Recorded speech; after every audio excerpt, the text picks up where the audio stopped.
Hello students, क्या हाल चाल है बेटा। उम्मीद है सभी बहुत बढ़िया से होंगे और पढ़ाई भी अच्छे से आप लोग बहुत बढ़िया तरीके से कर रहे होंगे।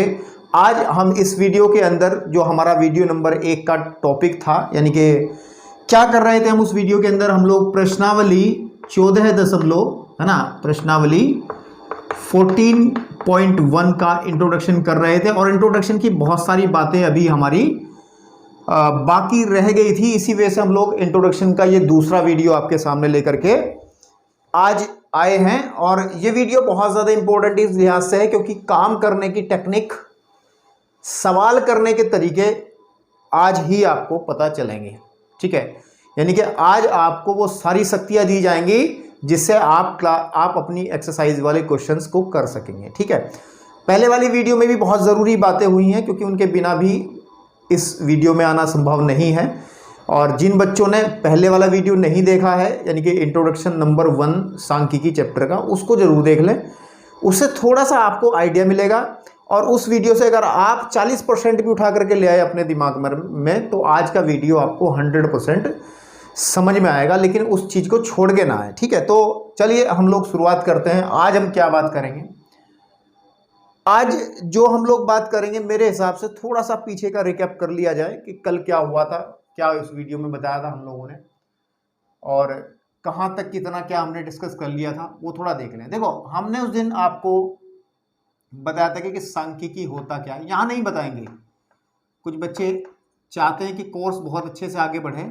ठीक है, आपके पास में सांख्यिकी क्या होती है ये हमने डिस्कस किया था। इसकी डेफिनेशन हमने बताई थी कि कहाँ इसका हम यूज़ करते हैं और कहाँ इसकी उपयोगिता हमारे जीवन में है, क्यों हम इसको पढ़ते हैं, वो सब बातें हमने पहली वीडियो में बहुत अच्छे से डिस्कस की थी। और सांख्यिकी के बारे में बताया था कि इसके अंदर हम लोग जो आंकड़े होते हैं, डेटा जो होता है, उसको हम एकत्र करते हैं और उसकी फिर व्याख्या करते हैं। इसी को हमने पूरा एक्सप्लेन करके बताया था कि कैसे कैसे क्या क्या डाटा होता है। ठीक है, आंकड़े, है ना। तो सांख्यिकी के बाद में सांख्यिकी को अच्छे से बताया था हमने उस वीडियो में, और इस वीडियो में अगर मैं फिर से चर्चा करूं तो आई थिंक कोई डिफरेंस नहीं रहेगा उस पहली वीडियो के अंदर और उस वीडियो के अंदर। तो इसके बाद इसकी डेफिनेशन क्लियर करने के बाद में हमने दूसरे स्टेप पे एक चीज़ बताई थी। इससे नेक्स्ट स्टेज में वो आया था आपके आंकड़े क्या होते हैं।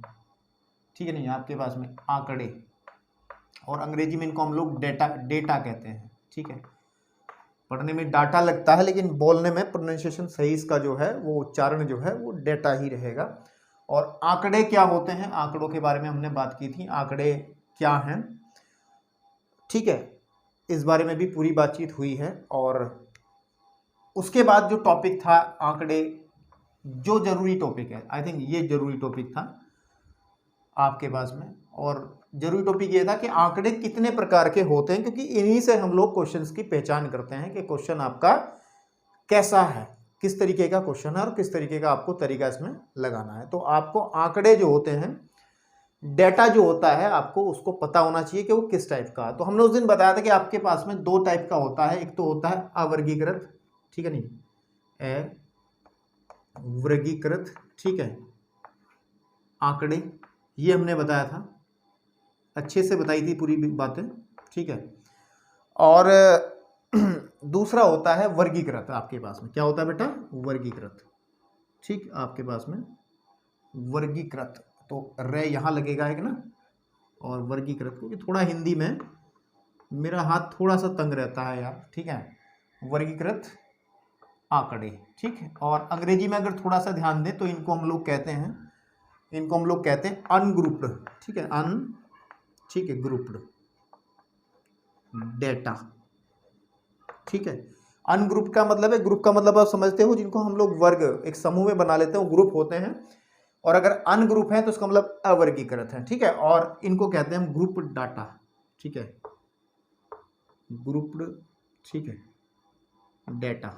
ठीक है बेटा, तो थोड़ा सा आपको इन टर्म्स को याद रखना भी जरूरी है, अंग्रेजी में क्या कहते हैं, तो उससे थोड़ी और क्लियरिटी आती है।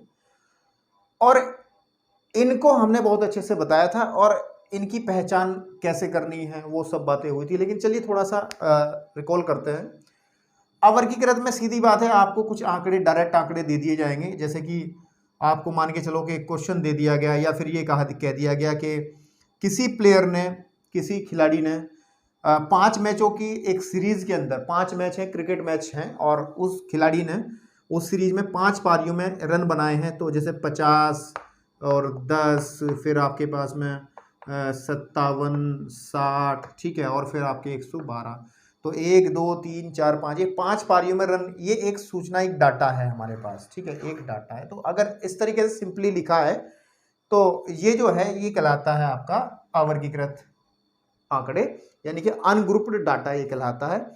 और इसका अगर इसमें हमने सिर्फ एक ही चीज सीखी थी, क्योंकि केंद्रीय प्रवृत्ति के माप में हम 3 चीजें पढ़ते हैं, माध्य पढ़ते हैं, मध्यांक यानी कि माध्यिका पढ़ते हैं, और फिर हम लोग बहुलक पढ़ते हैं।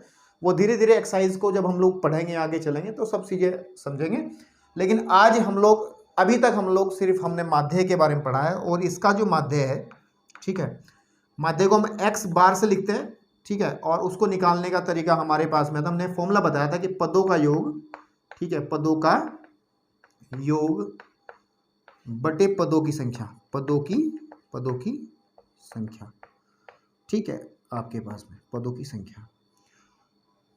या जनरली हम लोग इस फॉर्मूले को बनाने की कोशिश करें कि सपोज कर लो कि x1, x2, x3, x4 है ना, x5, इस तरीके से कोई नंबर से इसका समांतर माध्य मुझे निकालना है। तो x बार हम निकाल सकते हैं कि x1 plus x2 plus x3 plus x5 है ना, अपॉन नंबर्स कितने हैं ये हमारे पास। अच्छा, हम लोग जनरली बात कर रहे हैं तो हम लोग 5 ना लेकर के इस बार हम ले लेंगे, यहाँ पे डॉट डॉट डॉट लगा दिया। सपोज ये xn तक था और हमने इसको जो है x3 लिखा यहाँ पे, x, ठीक है, x3 x4, और यहाँ पे x4 लिख लो, और फिर आगे चलता जाएगा xn तक। तो ये कितने कितने कितने प्रेक्षण, कितनी ऑब्जर्वेशन है ये, 1 2 3 4, ये n है, तो n देखो यहाँ कितनी ऑब्जर्वेशन थी, कितनी कितनी आपकी पारियां थी या कितने प्रेक्षण थे आपके पास में, 1 2 3 4 5, तो यानी पदों की संख्या, प्रेक्षणों की संख्या। तो वो हम नीचे इसमें कितने पद हैं, 1 2 3 4, और आगे डॉट डॉट डॉट, ये कहाँ तक जा रहा है, n तक, तो इसमें n है, ठीक है। तो ये एक फॉर्मूला था, ये एक फॉर्मूला था अवर्गीकृत आंकड़ों का समांतर माध्य ज्ञात करने का। और इसको हम लोग शॉर्ट फॉर्म में भी लिख सकते थे। तो थोड़ा सा इसको अगर शॉर्ट फॉर्म में लिखा जाए तो यहाँ से मैं थोड़ा सा, क्योंकि ये हिस्सा इधर ही रहेगा, उधर मैं दूसरा डिस्कस करूंगा, तो हम लोग यहाँ से स्टार्ट, यहाँ देख लेंगे थोड़ा सा बेटा।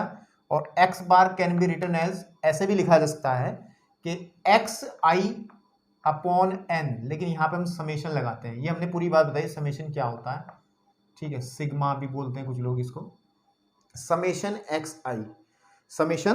xi। तो अच्छे से समझाते हैं भाई, रुको रुको रुको रुको रुको, पहले भी समझा है, तो आज हम लोग उस ज्ञान को पुख्ता कर लेंगे जो हमने पिछली वीडियो में लिया है कि सिग्मा xi अपॉन n। लेकिन हमारे पास i कहां तक है, देखिए i का मतलब जो नंबर है, x के नीचे जो नंबर है, नंबर 1 2 3 कहां तक जा रहा है, n तक। तो i का मान 1 से शुरू होकर बेटा मेरा वो n तक जा रहा है। तो ये एक शॉर्टकट फॉर्मूला था, this is a shortcut formula, यानी कि ये शॉर्टकट का मतलब ये नहीं कि कैलकुलेशन आसान हो जाएगी, मतलब सिर्फ इतना है कि इसको हम लोग इतना बड़ा ना लिख करके इस फॉर्मूले को ऐसे भी लिख सकते थे। तो ये दैट्स ऑल अबाउट, ये आपका पूरा का पूरा हमने जो जिक्र किया है ये अवर्गीकृत आंकड़ों में समांतर माध्य, ठीक है। मेरा कक्षा समांतर माध्य ज़्यादा निकलता है क्योंकि मैंने अभी कुछ दिन पहले यार समांतर माध्य वाला चैप्टर पढ़ाया है बच्चों को स्कूल के अंदर। तो माध्य को मैं समांतर माध्य बोलता हूँ, तो मैं इतना कह रहा हूँ कि यहाँ पे किताबों में आपके माध्य लिखा, लेकिन समांतर माध्य भी अगर कहोगे तो नो प्रॉब्लम, ठीक है, ये सब चलता है, ठीक, आपके पास में। तो ये है वर्गीकृत आंकड़ों का आपके पास में समांतर माध्य कैसे निकालते हैं, ठीक है। आज इस वीडियो की खास बात ये रहेगी, मैं आपको बता दूं कि जो आपने पिछले वाली वीडियो में पढ़ के आएंगे वो आज सारा जो बिखरी हुई चीजें लग रही थी वो सब सिमट के आपके दिमाग में आ जाएंगी, ठीक है। अब वर्गीकृत आंकड़े कैसे हैं, देखो वर्गीकृत के अंदर भी वी हैव 2 कैटेगरी, हमारे पास 2 कैटेगरी थी, ठीक है, आपके पास में। और 2 कैटेगरी को डिफाइन करने के लिए मेरे को जगह थोड़ी सी चाहिए कि चलिए एक एक करते हैं, क्या दिक्कत है। इसमें हमारे पास 2 तरीके के सवाल देखने को मिलते थे, नंबर एक इधर दिखा देंगे, एक यहाँ पे दिखा देंगे, देखेंगे जगह कमी रहेगी तो ऊपर नीचे कहीं एडजस्ट कर लेंगे।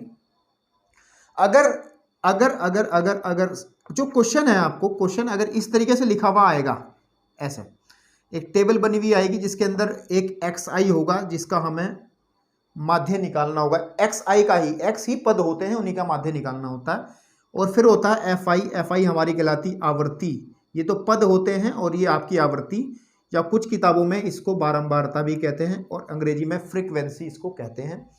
अगर एक्स आई एफ आई दे दिया आपको कुछ, जैसे आपके सामने टेबल जैसे मान के 3 2 5 1 है ना, और ये दे दिया 2 3 1, कुछ भी नंबर आ सकते हैं। आई डोंट थिंक कि यही आएंगे, मैं तो एग्जाम्पल। तो अगर ऐसी शकल का है, उसका चेहरा ऐसा है सवाल का, तो ये कहलाते हैं असतत आवृत्ति। मैं लिख दे रहा हूं, क्या कहते हैं? असतत, असतत, ठीक है, आवृत्ति, ठीक है, नहीं आवृत्ति, आवृत्ति आंकड़े, ठीक है, ठीक है। आपके पास में अगर ऐसे हों, ऐसे दे रखे हों, अंग्रेजी में इनको बोलते हैं, अंग्रेजी में थोड़ा बता दूं, इनको कहते हैं डिस्क्रीट, ठीक है, डिस्क्रीट फ्रीक्वेंसी, फ्रीक्वेंसी डेटा आपके पास में। तो ये मैं थोड़ी सी टर्म्स इसलिए बता रहा हूं आपको, ताकि आप जब बड़ी क्लासेस में जाएं तो आपको वहां कनेक्शन जोड़ने में दिक्कत ना हो। क्योंकि अगर यहाँ पूरा शुद्ध हिंदी पेल दिया तो भैया फिर आप लोग कहोगे बेटा कि हमें दोबारा से मेहनत करनी पड़नी है। तो डिस्क्रीट है ना, डिस्क्रीट फ्रीक्वेंसी डाटा ये है, इस तरीके की शक्ल होगी। और इसका समांतर माध्य निकालने का फॉर्मूला था, और वो फॉर्मूला क्या था? वो फॉर्मूला हमने बताया था कि समांतर माध्य में हम लोग निकालते हैं x bar can B find out summation x i f आई, ठीक है ना, x i f i upon sigma f आई, ठीक है। और आई की वैल्यू डिपेंड करती है अकॉर्डिंग टू क्वेश्चन। जैसे इसके अंदर 1 2 3 4 है, तो यहां पे लिखना चाहो लिख दो, अगर नहीं भी लिखोगे तो नो प्रॉब्लम मेरे बेटा, नो प्रॉब्लम। कि आई का जो वैल्यू है दैट इज 1 से स्टार्ट होता है। कितने पद हैं ये हमारे पे? ये वाला x1 हो जाएगा, ये x2 है, ये x3 है, ये x4 है, ठीक है बेटा। ये f1 है, ये f2 है, ये f3 है, ये f4 है। तो आप देख रहे हैं कि x आई की जो वैल्यू 1 से स्टार्ट होकर 4 तक जा रही, तो लिखना चाहो i इज इक्वल टू 1 से लेके 4 तक, और यहाँ पे भी i इज इक्वल टू 1 से लेके 4 तक। तो ये एक फॉर्मूला था, this is a formula, this is a formula, this is a formula to find the mean of discrete frequency data. यानी कि ये एक माध्य ज्ञात करने का तरीका था अगर आपका असतत आवर्ती आंकड़े हो, ठीक है, ओके, यहां तक क्लियर। चलिए अब हम लोग बढ़ते हैं, इसकी दूसरी कैटेगरी, और वो कैटेगरी होती है सतत आवृत्ति, ठीक है, आंकड़े। देखो मैं आपको अभी भी कह रहा हूं बेटे, क्वेश्चन को पहचानना ना बहुत बड़ी कला है, ठीक है ना।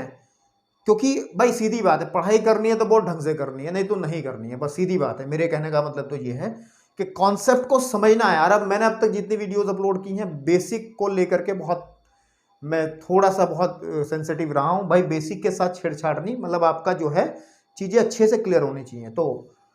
तो मैं कहता हूं कि सब चीजें, क्वेश्चंस को पहचानना आपको ढंग से आना चाहिए कि कौन सा क्वेश्चन कैसा है, ओके।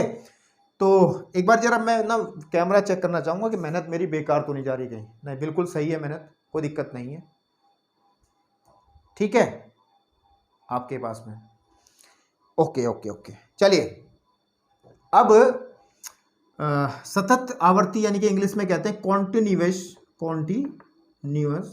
ठीक है, फ्रीक्वेंसी, ठीक है, फ्रीक्वेंसी डेटा वाले क्वेश्चन कैसे होते हैं, उनकी पहचान करना बड़ा आसान है, उनकी पहचान करना आसान है। उसमें क्या होता है,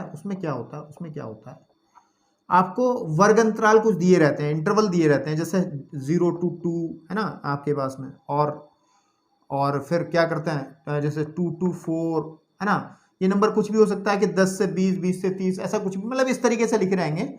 आपको डायरेक्टली एक्स आई नहीं दिया गया होगा, और जैसे यहाँ 4 से 6 और 6 से 8, और नीचे वाला जो कॉलम रहेगा उसमें एफ आई आवर्ती जरूर दी होगी। जैसे मान के लो कि ये 3 है, 2 है, 1 है, 4 है, तो ये तो क्लियर दी होगी, लेकिन हमारा एक्स आई नहीं होगा। एक्स आई की जगह एक वर्ग अंतराल यानी कि क्लास इंटरवल दिए गए होंगे, और क्लास इंटरवल जैसे 0 to 2, 2 to 4, 4 to 6, 6 to 8, इस तरीके से चीजें दी गई होंगी, ठीक है।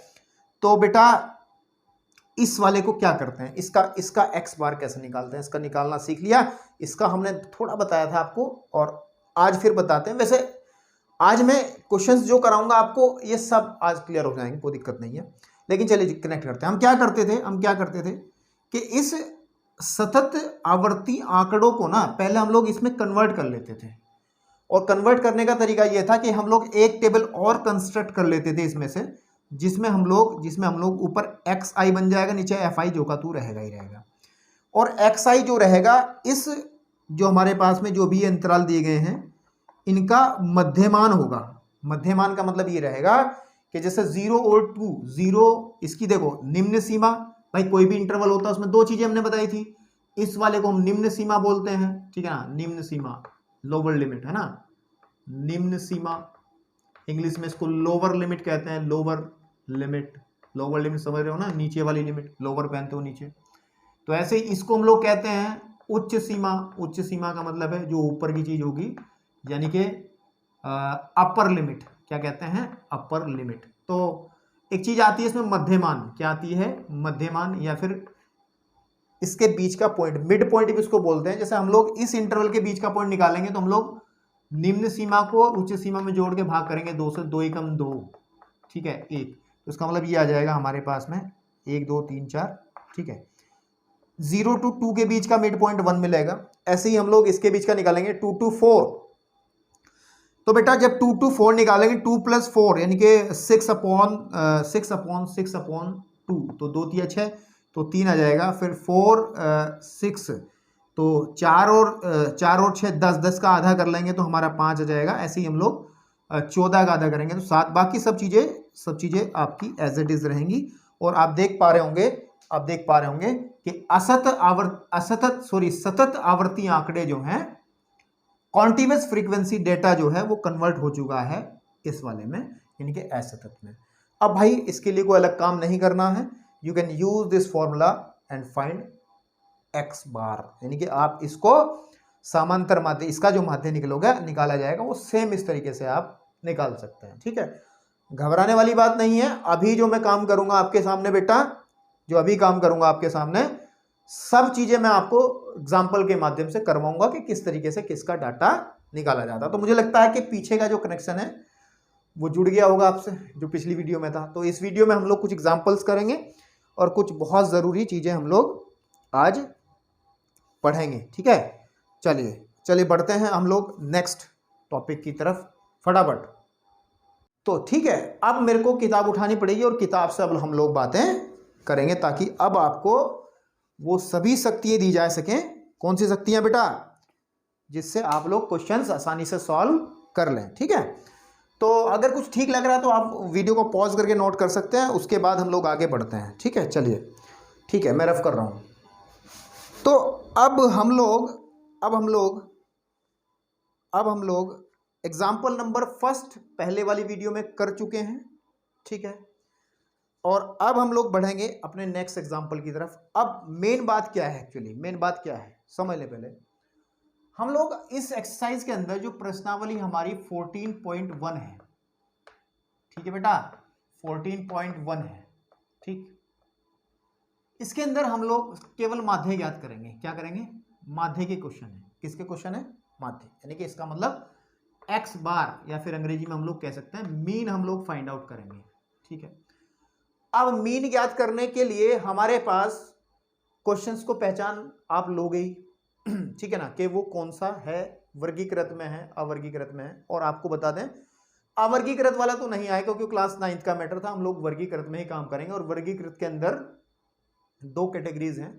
एक सिंपल मैंने बताया है आपको, जिसमें आपको एक्सआई डायरेक्ट दे दिया जाएगा, और एक वर्ग अंतराल वाली, यानी कि एक तो असतत आवर्ती आंकड़े होंगे या फिर एक होंगे फिर सतत आवर्ती आंकड़े, उसमें उसके अकॉर्डिंग बात करेंगे। अच्छा ठीक है, ओके। लेकिन अब हम लोग मीन निकालने के 3 मेथड सीखेंगे। कौन से मेथड सीखेंगे? 3 मेथड, ठीक है। और बारी बारी से उन तीनों मेथड्स को क्लियर करेंगे, और फिर अगर वो मेथड्स आपको समझ में आ गए, तीनों मेथड कि कैसे माध्य ज्ञात किया जाता है प्रश्नावली 14.1 के अंदर, इन तीनों मेथड्स को या 3 हथियारों को लेकर के ही हम लोग एक्सरसाइज में जाएंगे। फिर एक भी सवाल बचेगा नहीं हमारे से। सबसे पहला होता है आपका प्रत्यक्ष विधि, ठीक है, प्रत्यक्ष और विधि। प्रत्यक्ष विधि को अंग्रेजी में कहते हैं, थोड़ा सा इसको ध्यान दे लें, एक एक करके बताता रहूंगा। इसको कहते हैं डायरेक्ट मेथड, ठीक है, डायरेक्ट मेथड। ठीक है बेटा, डायरेक्ट मेथड। और डायरेक्ट मेथड सही बताएं जो हमने वीडियो नंबर 1 के अंदर, ठीक है, इसके अंदर जो एग्जाम्पल नंबर जो उदाहरण किया था, कौन सा उदाहरण किया था, नंबर 1, वो उदाहरण मैंने प्रत्यक्ष विधि से ही किया था। किससे किया था? प्रत्यक्ष विधि से किया था। तो मतलब सीधी बात है, प्रत्यक्ष विधि का एक मतलब परिचय आपका हो चुका है प्रत्यक्ष विधि से। कब? जब मैंने पहले वीडियो में पहला एग्जाम्पल किया था, उदाहरण नंबर 1 किया था। लेकिन कोई बात नहीं, आज भी हम लोग एक क्वेश्चन पकड़ेंगे, उसमें सारी विधियां डिस्कस करेंगे, ठीक है। और दूसरे नंबर पे हम लोग बात करेंगे आज, एक होता है कल्पित माध्य विधि। कैसी विधि? कल्पित, ठीक है, कल्पित माध्य विधि। अंग्रेजी में कहते हैं assumed mean method. Assumed mean method, ये क्या है भला आपके पास में? घबराने वाली बात नहीं है, अभी बिल्कुल बात करेंगे, ठीक है। तीसरे नंबर पे हम लोग बात करेंगे। तीसरे नंबर पे हमारे पास में आता है, जरा कौन सा मेथड आता है देख लें जरा हम भी यार एक बार, ठीक है। तीसरे नंबर पे आपका आता है कल्पित माध्य विधि, हो गया तीसरा। हाँ, पग विचलन विधि। पग, ठीक है, विचलन, ठीक है, और विधि। अंग्रेजी में इसको कहते हैं step deviation method. Step deviation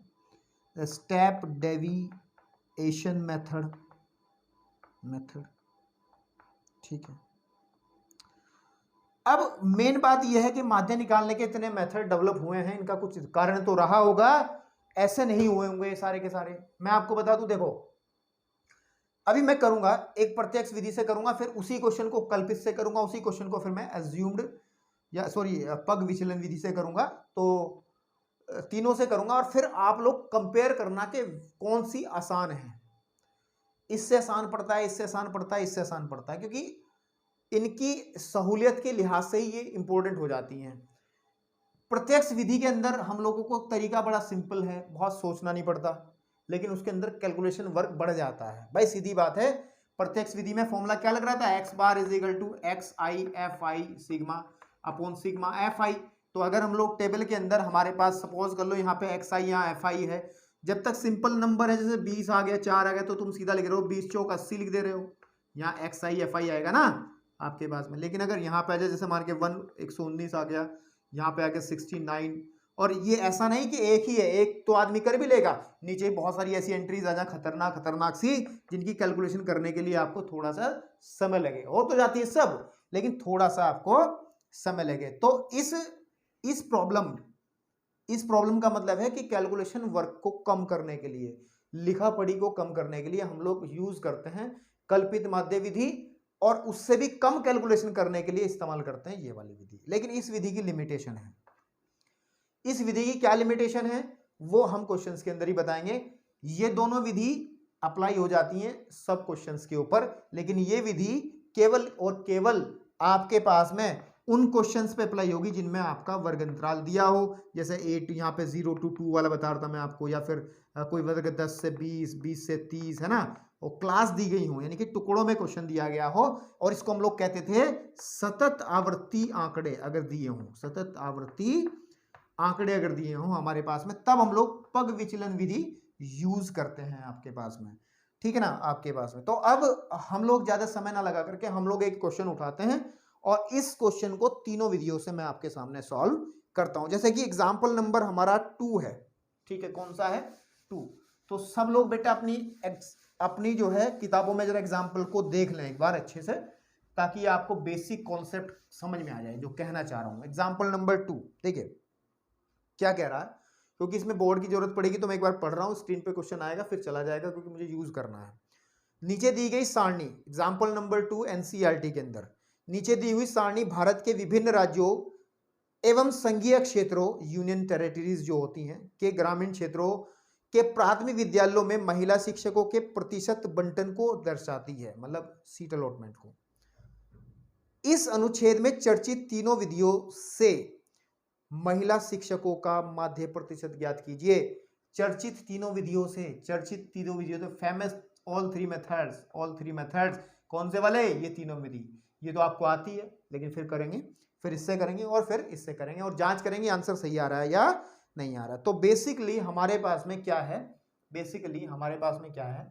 कि ये एक टेबल दी गई है इन्होंने हमारे पास। फाइनली ये चीज है सिर्फ, क्या है, थोड़ा नीचे बना लेता हूँ क्योंकि ऊपर क्वेश्चंस भी है हमारा यार, देखेगा नहीं आपको, फिर थोड़ी देर के लिए आएगा वैसे तो, ठीक है। ये चलो यार पूरा ऊपर ही बनाते हैं, है ना, क्वेश्चन नीचे दे देंगे ना, ओके बस, ठीक है। ये टेबल दी गई है, ठीक, और इस टेबल में यहाँ पे कहा गया है महिलाओं का डिटेल दिया गया है। महिला, जो हमारे पास में महिला है, महिला शिक्षकों का प्रतिशत, शिक्षकों का, ठीक है, शिक्षकों का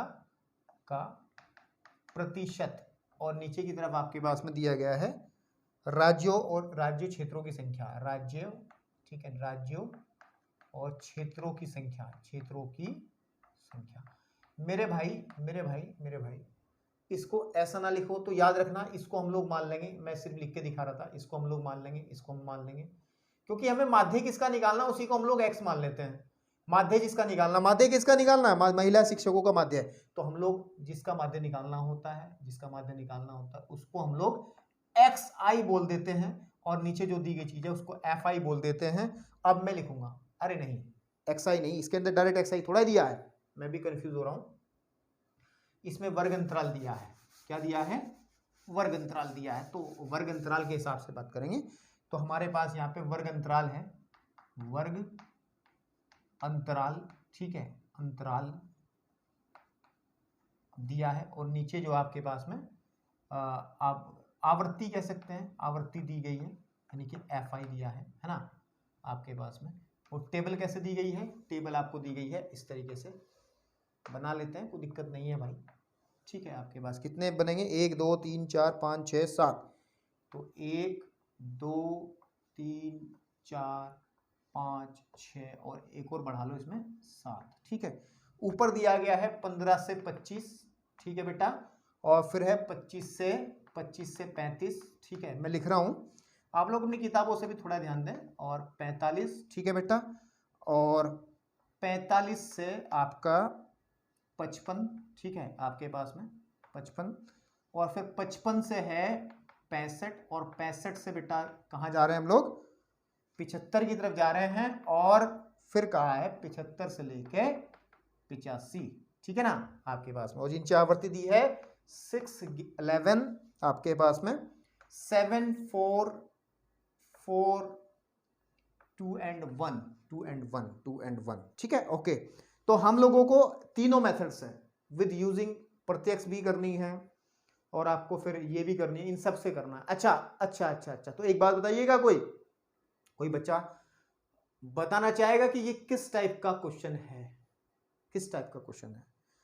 एक क्लियर बात है, वर्गीकृत आंकड़े हैं, और वर्गीकृत में सेकंड टाइप है, क्योंकि वर्ग अंतराल दिया है तो इसको हम लोग कहते थे, ये पक्की बात है, वर्गीकृत तो है ही है, लेकिन वर्गीकृत के अंदर भी ये सतत आवर्ती वाले हैं,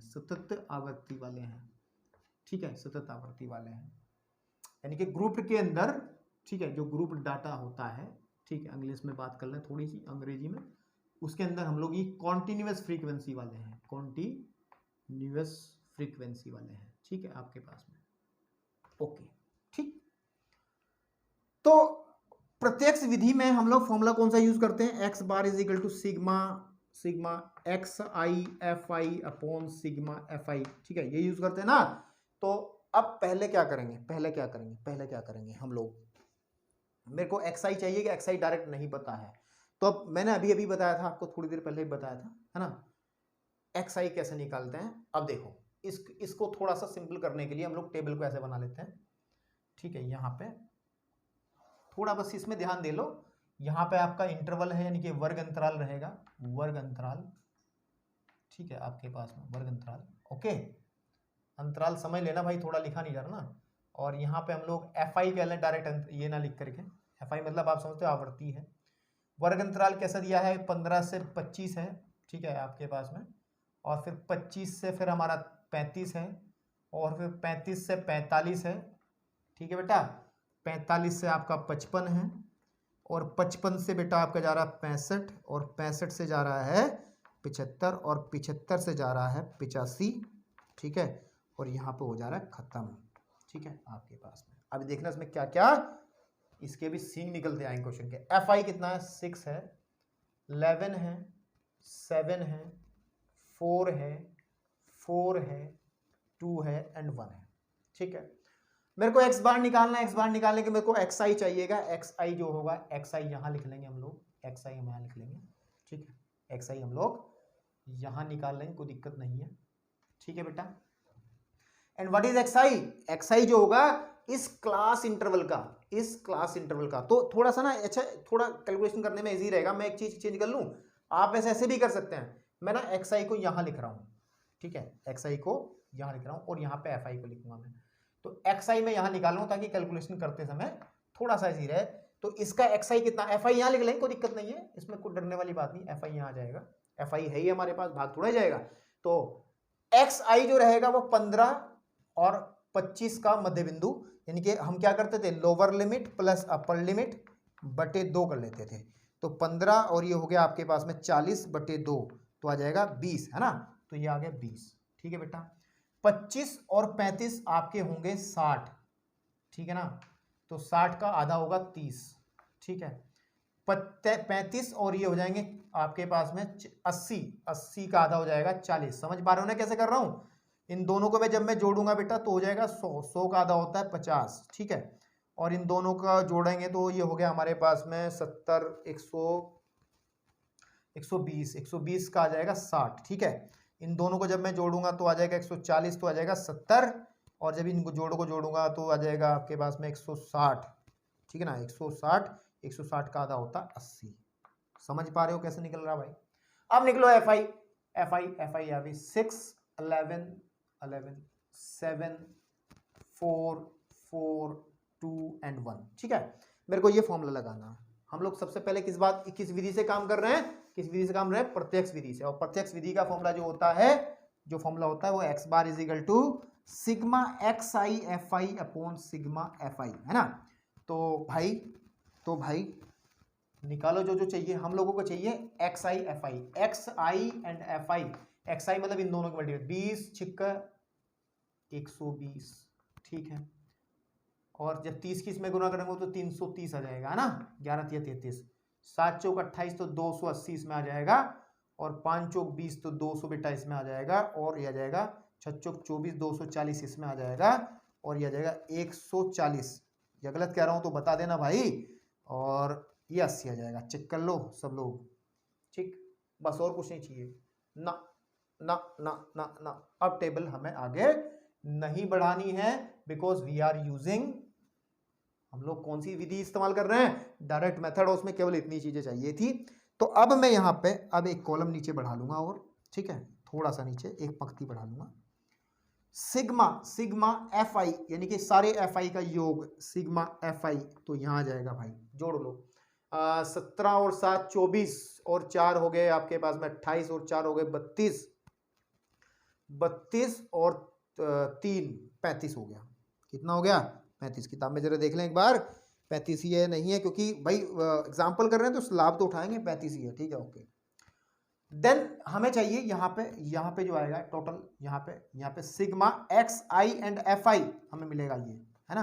तो जोड़ लो, 0 का 0, है ना। और फिर 2 5 और 8 हो गए हमारे पास में 13, और 4 हो गए 15, 13 और 4 17, और 4 21 का 1 हासिल लगे 2, ठीक है ना। 1 और 4 और 6, फिर 8 और 10 और 11 और 2 12, ठीक है। तो 1210 कितना आया मेरे पास में, 1210, ठीक है। कितना आया भैया, 1210। क्या 1210 ही है, एक बार और जोड़ लें। कितना देखो, 0 का 0, ठीक है। 5 और 8 हो गए 13, 13 और 4 हो गया 13 और 4 हो गया 17, और 4 21, और 8 29, गलत हो गया भाई, ठीक है ना। तो ये 0 तो है ही है, ठीक है, 0 तो है ही है। 29, 29 हासिल लगे 2, ओके।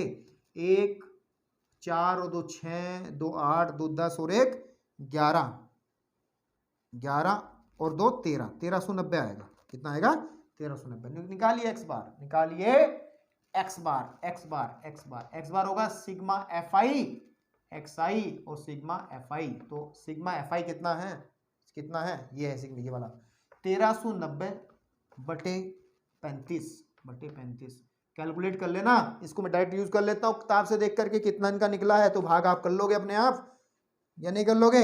यह आएगा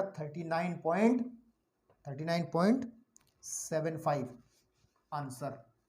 तो ये जो एक्स बार निकला, जो माध्य निकला है, ये जो माध्य निकला है, ये माध्य किस तरीके से निकला है, प्रत्यक्ष विधि से निकला है, प्रत्यक्ष विधि। दिस इज कॉल्ड, ये कहलाती है प्रत्यक्ष विधि। तो ध्यान रहेगी ना। चौक जरा ले लूं यार, चौक क्योंकि बरसात की वजह से थोड़ी गीली है तो इसलिए जल्दी खत्म हो जाती है। कोई बात नहीं, ठीक है, बहुत चौक है हमारे पास। ओके ठीक है, तो मुझे लगता है समझ में आया होगा। ये थी हमारी प्रत्यक्ष विधि, है ना। तो इसका मतलब आपको इस विधि से आप क्वेश्चंस कर लोगे, है ना। और ये भी समझ में आया आपको कि प्रत्यक्ष विधि से हम लोग दोनों कैटेगरी के सवाल कर सकते हैं, क्योंकि आपको पता है कि ये सतत आवर्ती वाले थे, इनको पहले हमने यहाँ पे असतत आवर्ती में परिवर्तित करा, तब जाके हम लोग इसको, क्योंकि जो प्रत्यक्ष विधि होती है, सीधी बात है, असतत पे लगती है ना, जिसमें एक्स आई क्लियर दिया हो, जिसमें x i f I clear दिया हो, उसी में तो प्रत्यक्ष विधि लगाते हैं। अगर इंटरवल दिया हो, वर्ग अंतराल दिया हो, तो एक्स आई पहले निकालते हैं, फिर हम लोग आगे जाते हैं, ठीक है। ओके, अब एक ऐसी चीज, ये तो हमने पहले भी कर ली थी वैसे, अब एक ऐसी चीज पढ़ते हैं हम लोग, इसको रफ कर रहा हूं, जो चीज आपको ठीक लगती है वो वीडियो को पॉज करके नोट कर सकते हो। अब हम लोग बात करेंगे सेकंड मेथड जो हमारा रहेगा, ठीक है, सेकंड मेथड जो हमारा रहेगा, और वो सेकंड मेथड क्या है बेटा, कल्पित माध्य विधि या एज्यूम्ड मीन मेथड, ठीक, एज्यूम्ड मीन मेथड आपके पास। तो एज्यूम्ड मीन मेथड के अंदर हम लोग ध्यान देंगे, एक फॉर्मूला याद रखेंगे, और वह फॉर्मूला होता है कि एक्स बार निकालने के लिए, इस मेथड की बात कर रहा हूं, इसको नोट कर लेना फॉर्मूले को। एक्स बार यानी कि जो माध्य निकाला जाता है, ठीक है, वो होता है ए प्लस, ठीक है, ए प्लस सिग्मा, ठीक है ना, a plus sigma f i u i, ठीक है ना। आपके पास में फॉर्मूला क्या होता है, F i d I, f i d I, f i d आई। अभी डी क्या है अभी बताऊंगा, upon sigma f i, sigma f i. तो इसका मतलब ये फॉर्मूला है, ये फॉर्मूला है, इसका अंदर हम लोगों को कहीं भी एक्स का जिक्र नहीं है, तो वी हमें इसके अंदर हमें एक्स आई एफ आई की जरूरत तो नहीं है ना, ठीक है। तो इसका मतलब ये वाला कॉलम हमारे यूज का नहीं है, तो चाहो तो मैं इसको हटा दूं, हटा देता हूं, ठीक है, हटा देता हूं भाई, हटा देता हूं इसको, चलिए हटा दिया। ओके, अब इसमें जो चीजें बढ़ेंगी देखो मैं बताता हूं धीरे धीरे। ए क्या है, ए क्या है, ए क्या है, ये जो ए है, ये इसको कहते हैं हम लोग, इसको कहते हैं हम लोग कल्पित माध्य। कौन सा माध्य, कल्पित माध्य। कल्पित माध्य का मतलब होता है अंग्रेजी में एज्यूम्ड, ठीक है, मीन, यानी कि अपनी तरफ से मान लेते हैं कि इस क्वेश्चन का जो माध्य है वो ए है। और ए क्या माना जाता है, ए क्यों माना जाता है, ध्यान से सुनना मेरी इस बात को। वी आर टॉकिंग अबाउट ए, पहले ए के बारे में बात करें फिर डी के बारे में बात करेंगे। ए क्या रहेगा, ए हमारे पास में जो एक्स आई है, इनके बीचों बीच एक नंबर ले लेंगे, जैसे कितने ये 1 2 3 4 5 6 7 हैं, तो बीचों बीच आपका 50 आ रहा है, तो इस 50 को हम लोग, इसको ही हम लोग ए मान लेंगे। इस 50 को ही हम लोग बेटा क्या मान लेंगे, ए मान लेंगे कि इसका माध्य ये है, इसको कहेंगे हम कल्पित माध्य। तो उसको कहीं साइड में लिख लेते हैं, ऐसे करके लिख ही लिया हमने वैसे तो, ए बराबर 50, क्लियर है ए क्या होगा। और आप कहोगे गुरुजी अगर बाई चांस इसमें केवल 6 ही पद होते तो फिर बीच में तो हमारे पास 2 पद आ रहे थे ना, 1 2 3 4 5 6, तो बीच में हमारा 40 और 50 था, 40 और 50 था, तो किसको लेंगे, इन दोनों में से किसको लेंगे। घबराने वाली बात नहीं, किसी को ले लेना, आंसर परफेक्ट आएगा, वही आएगा जो किसी को भी लेना, 50 को ले लो या फिर 40 को। अगर बाई चांस एक और नंबर होता इसमें 90, ठीक है, सपोज करो 90 होता, तो फिर इनके बीच में से किसको ए मानते। देखो 1 2 3 ऊपर 3 छोड़ दिए, 1 2 3 नीचे, बीच में 2 पड़ रहे थे, 50 और 60, तो कोई टेंशन नहीं है, चाहे तो 50 को मान लो चाहे 60 को मान लो, आंसर आपका परफेक्ट आएगा जो भी आना होगा, तो ठीक है। ओके, तो अब हम लोग बात करते हैं what is D, what is D, what is D, D क्या है, डी क्या है। और डी के लिए हम लोग एक कॉलम बढ़ा लेते हैं, यहाँ पे डी के लिए हम लोग एक कॉलम बढ़ा लेते हैं। जो डी होता है एक्चुअली वो होता है एक्स आई माइनस ए, ठीक है। डी जो होता है वो होता है एक्स आई माइनस ए। मतलब क्या हुआ, इसका मतलब क्या हुआ मेरे भाई कि जितने भी एक्स आई हैं ये सारे एक्स आई हैं, इसमें से ए घटाते चलो कि 20 में से जब हम लोग 50 को घटाएंगे तो मेरे पास कितना मिलेगा, माइनस का 30। तो हमारा जो डी आई आएगा यहाँ पे आएगा माइनस का 30। समझ पा रहे हो नहीं समझ पा रहे हो? 20 में से 50 घटाओगे, एक्स आई में से ए घटाओगे, फिर 30 में से 50 घटाओगे तो माइनस का 20 आएगा, और 40 में से 50 घटाओ तो माइनस का 10 आएगा, 50 में से 50 घटाओगे तो 10 आएगा, अरे 0 आएगा यार, ठीक। फिर 60 में से 50 घटाएंगे तो 10 आएगा, और 70 में से 50 घटाएंगे तो 20 आएगा, और 80 में से 50 घटाएंगे तो 30 आएगा। समझ पा रहे हो ना, समझ पा रहे हो ना? डी आई क्या है, डी आई आपका विचलन होता है, इसको डेविएशन भी बोलते हैं कुछ जगह, ओके। देन अब मेरे को क्या चाहिए फॉर्मूले को यूज करने के लिए, F i d I, f i d I, f i d आई। तो एक कॉलम और बढ़ाना पड़ेगा मेरे भाई, एक कॉलम और बढ़ाना पड़ेगा मेरे भाई। वो क्या बनेगा, वो क्या बनेगा, इसको हम लोग कहेंगे एफ आई डी आई। मतलब इस एफ आई की मल्टीप्लाई करेंगे, गुणा करेंगे डी आई के साथ में। जैसे 36 18 माइनस का 180, 11 दूनी 22 माइनस का 220, ठीक है। 7 एकम 7 माइनस का 70, 7 0 0, 10 चौक 40, और 20 दूनी 40, और 30 एकम 30। समझ पा रहे हो मेरे भाई, ठीक है।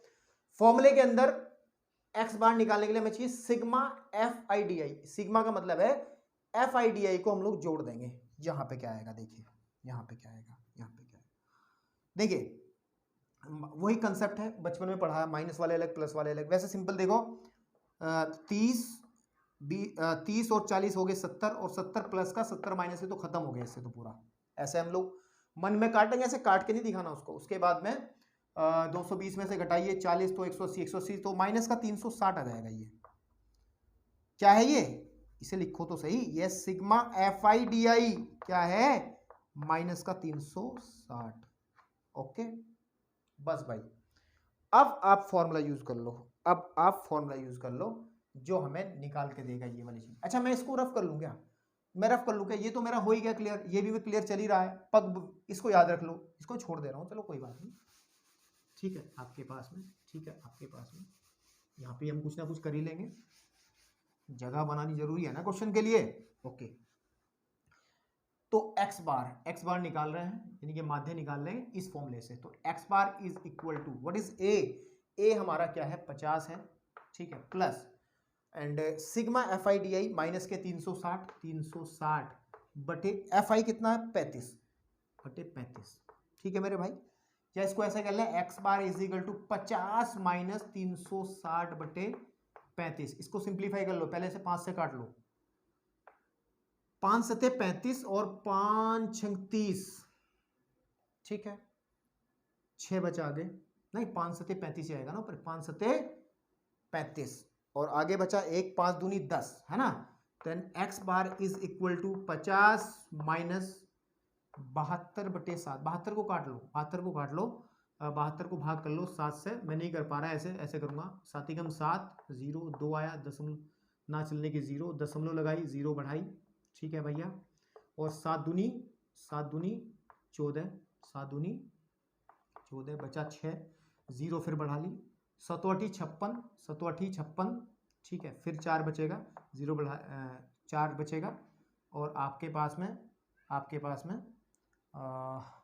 0 बढ़ा ली, 7 पंजे 35, 5 बार आ जाएगा ये, 7 पंजे 35, फिर 5 बचेगा। तो यानी कहने की बात ये आएगी x bar is equal to 50 minus, इसको लिख लेंगे हम 10.285, या फिर इसको हटा लें, इसको हम लोग यहाँ पे 9 कर लें, कोई दिक्कत है क्या, कर सकते हैं लगभग वैल्यू में, है ना, लगभग वैल्यू में। तो 50 में से 10 दशमलव ये घटाइए, 50 में से घटाइए 10.29 है ना, तो घटा लो भाई, 1 बचा, 9 बचा, और यहाँ पे बचा था कितना, यहाँ पे कितना बचा था, 9 नहीं, यहाँ पे 7 बचेगा ना मेरे भाई। 9 में से ही बचेगा और यहाँ बचेगा 9 और यहाँ बचेगा आपका 3। तो देखिए 39.71 आंसर चेक कर लो। प्रत्यक्ष विधि में कितना आंसर था, वहां भी 39.71 ही था। और ये हमारी कौन सी विधि है, कौन सी विधि है, ये है कल्पित माध्य विधि, कल्पित माध्य विधि, माध्य विधि, ठीक है, या फिर इंग्लिश में assumed, assumed mean method, mean method है आपके पास ये। ओके ठीक है, चलिए नेक्स्ट विधि जो बचती है तीसरे नंबर की, उससे भी इस क्वेश्चन को सॉल्व कर लेते हैं। अच्छा एक बात देखिए, एक बात देखिए जरा, पहले आगे बढ़ने से पहले एक बात जरूर चेक कर लें, कैमरा भी चेक कर लूं साथ के साथ में, ठीक है। क्या चेक कर लें, क्या चेक कर लें कि जो हमने प्रत्यक्ष विधि की है उसमें कैलकुलेशन ज्यादा थी या इसमें थी।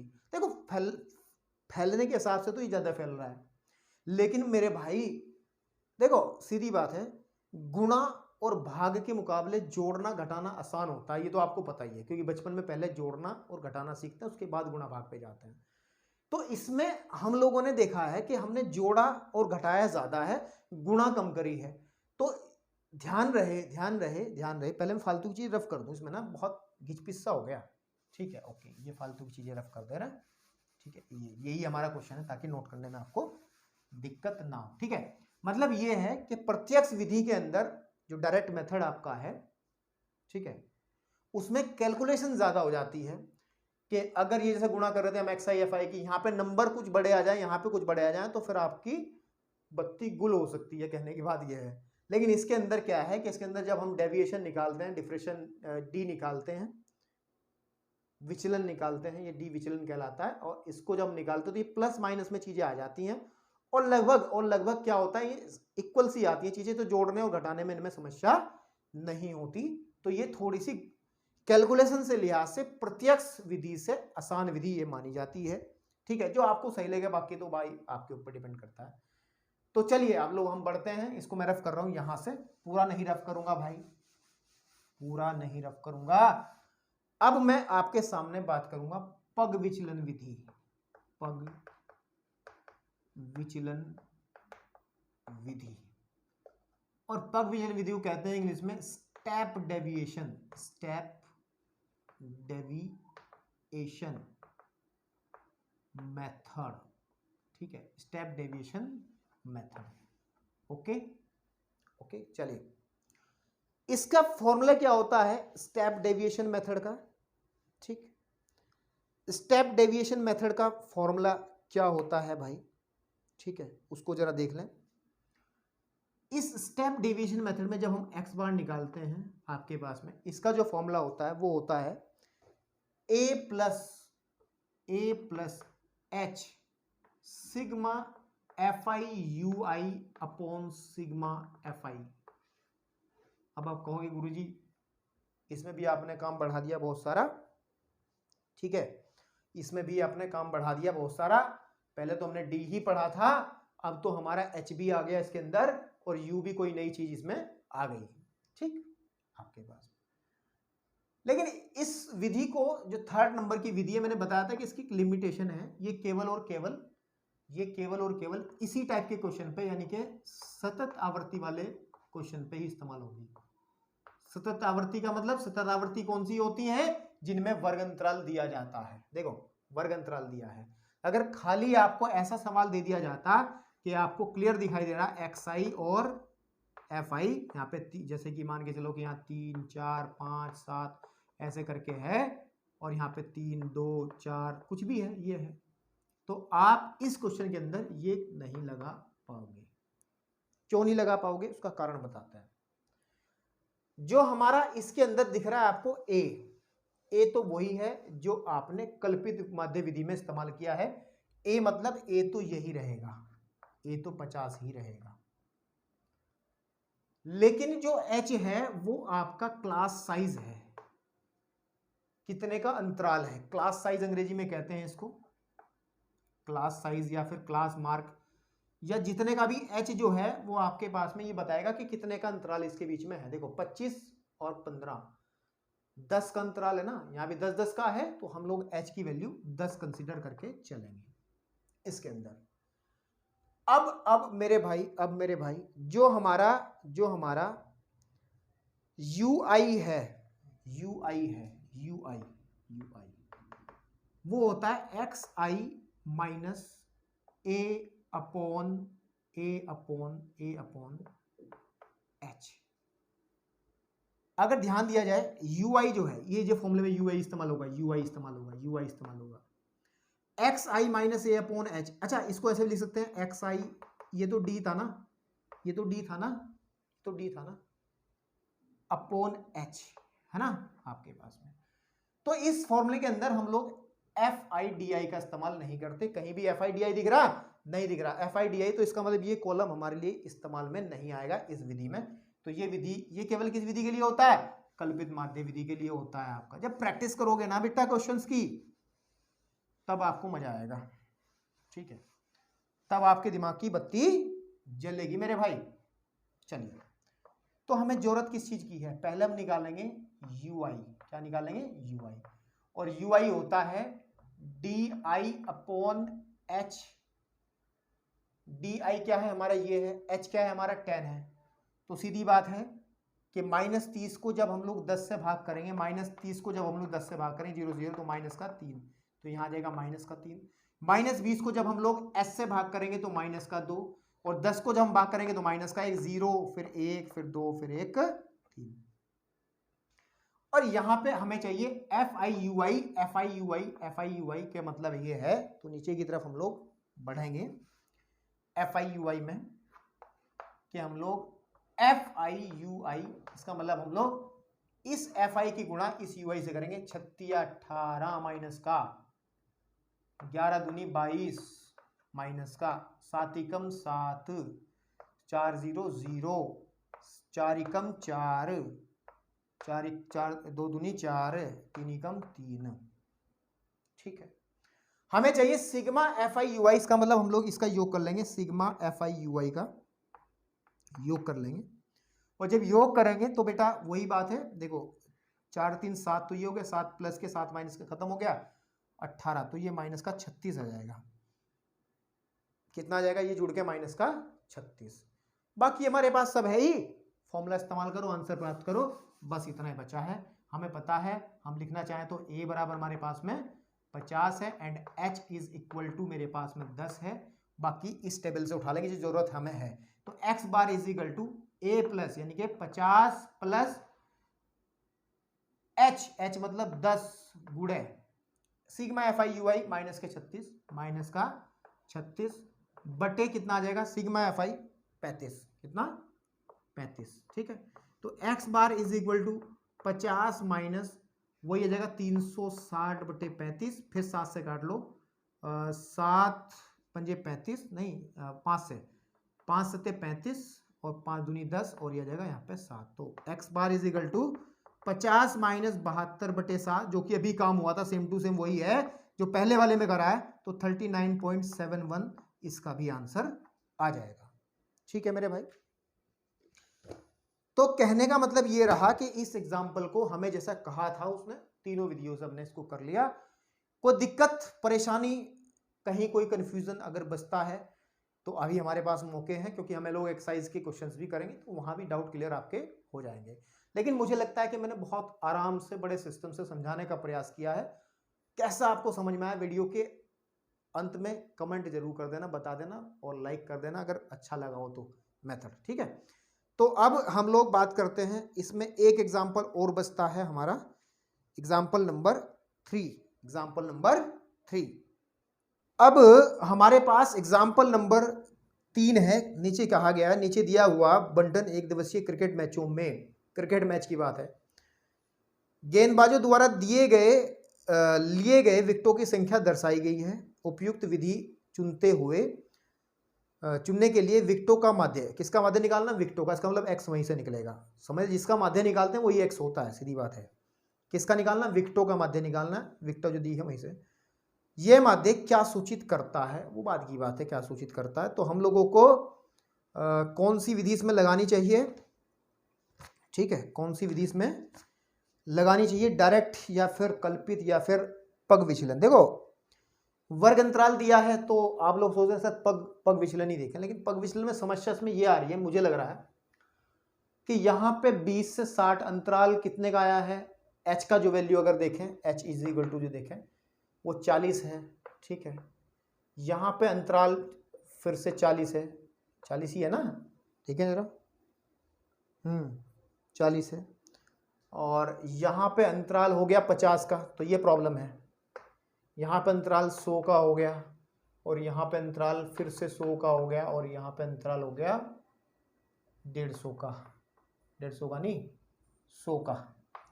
तो मतलब h की जो वैल्यू है, h की वैल्यू जो है क्लास साइज फिक्स नहीं है। तो पग विचलन विधि, क्योंकि पग विचलन विधि जो होती है, पग विचलन विधि, ठीक है, विधि का जो फॉर्मूला होता है x bar is equal to a plus h into sigma f i u i upon sigma f i, ये h कंफर्म नहीं हो पा रहा है, ठीक है।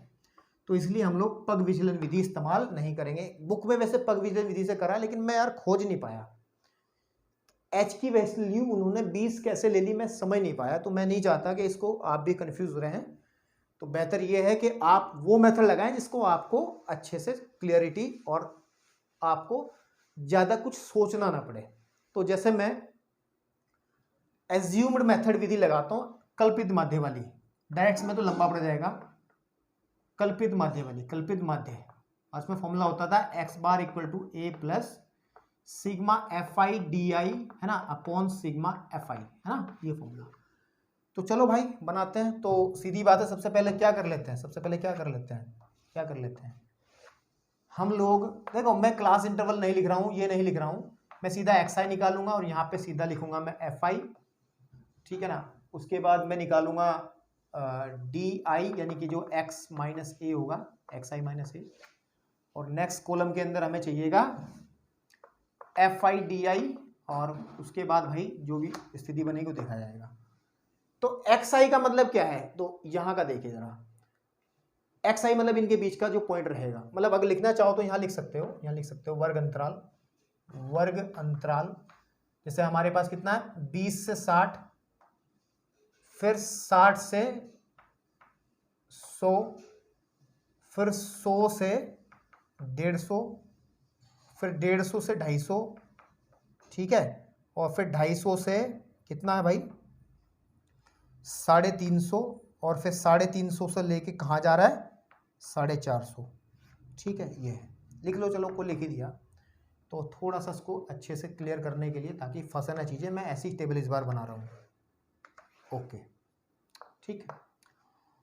व्हाट इज एक्स, इनके बीच का, इन दोनों को जोड़ो, 20 और 60 हो गया 80, 80 का आधा होता है 40, 160 का आधा हो गया 80, फिर हो गया 250, है ना, 250 का आधा होता है 125, ठीक है, और फिर ये हो गया हमारे पे 400, 400 का आधा हो गया 200, और फिर इनमें देख लो आप, ये हो गया 600, और 600 का आधा होता है 300, और यहाँ पे हो गया हमारा 800, 800 का आधा हो गया 400, ठीक है। अब 1 2 3 4 5 6, अब इनमें से किसको ए माने, ठीक है ना, किसको ए मान लें, ए किसको मान लें, ए किसको मान लें, ए या तो 125 को मान लो या फिर 200 को मान लो। तो मैं 200 को मान ले रहा हूँ, किसको मान रहा हूँ 200 को, इसको मैं ए कह दे रहा हूँ, बराबर ए, ठीक है, यहाँ पे लिख लो ए इज इक्वल टू 200। तो ये हमारा ए जो है, ए है 200, और यही क्या होता है कल्पित माध्य, कल्पित माध्य होता है ना, इस फॉर्मूले में यूज होने वाला।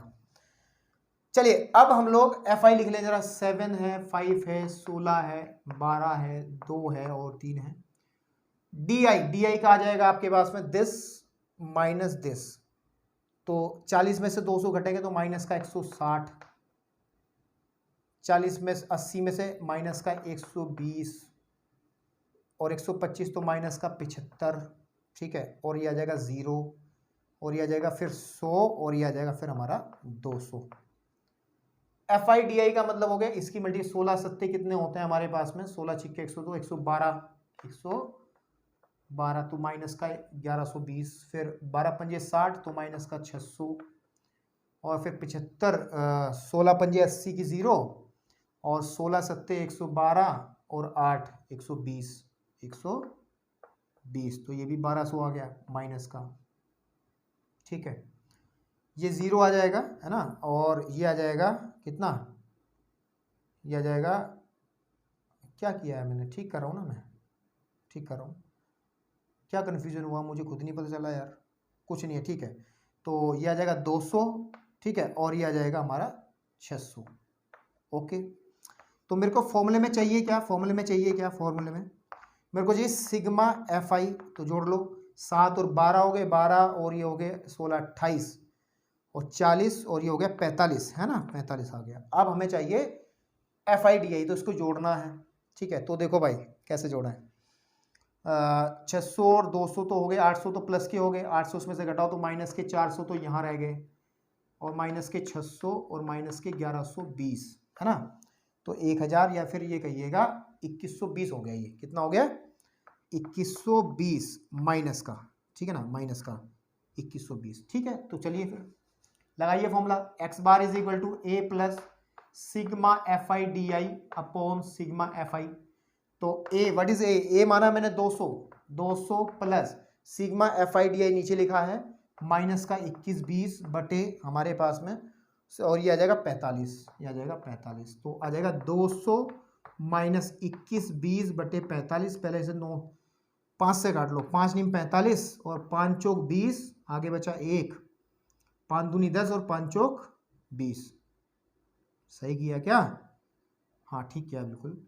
तो अब हम लोग इसको भी काट सकते हैं, इसको 9 से भाग कर लो, 9 से भाग 424 को ना, 424 को, तो 9 चौक 9 चौक 9 चौक 36, ऊपर से उतार लो कितना, कितना बचा 6, ऊपर से उतारा 4, 9 सत्ते 63, 1 बचा, दशमलव लगा ली, 0 बढ़ा ली, 9 एकम 9, 1 बचा, फिर 1 1, है ना, तो आ जाएगा 200 माइनस 47.11, 1 1 मतलब 11 गलत है क्या ना, ठीक है आपके पास में।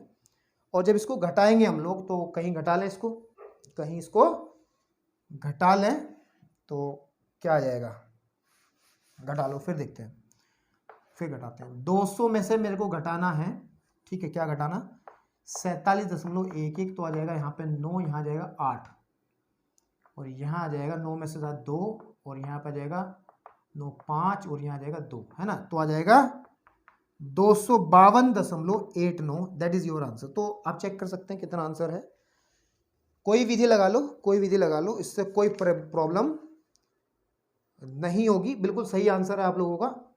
152, सॉरी 252 नहीं, 152, ठीक, इतना तो चलता है। सांख्यिकी के सवाल में अगर एक ही बार में आंसर आ जाए तो बहुत बड़ी बात है, क्योंकि कैलकुलेशन थोड़ा सा ज़्यादा रहता ना। तो बेटा आप लोग अब बिल्कुल तैयार हो एक्सरसाइज में धावा बोलने के लिए, अब आप जा सकते हो। क्वेश्चंस इसके अंदर बहुत बढ़िया क्वेश्चन है। क्वेश्चन कितने हैं, क्वेश्चन कितने हैं भैया, क्वेश्चन है हमारे पास में 9। तो नेक्स्ट वीडियो में करेंगे, धन्यवाद।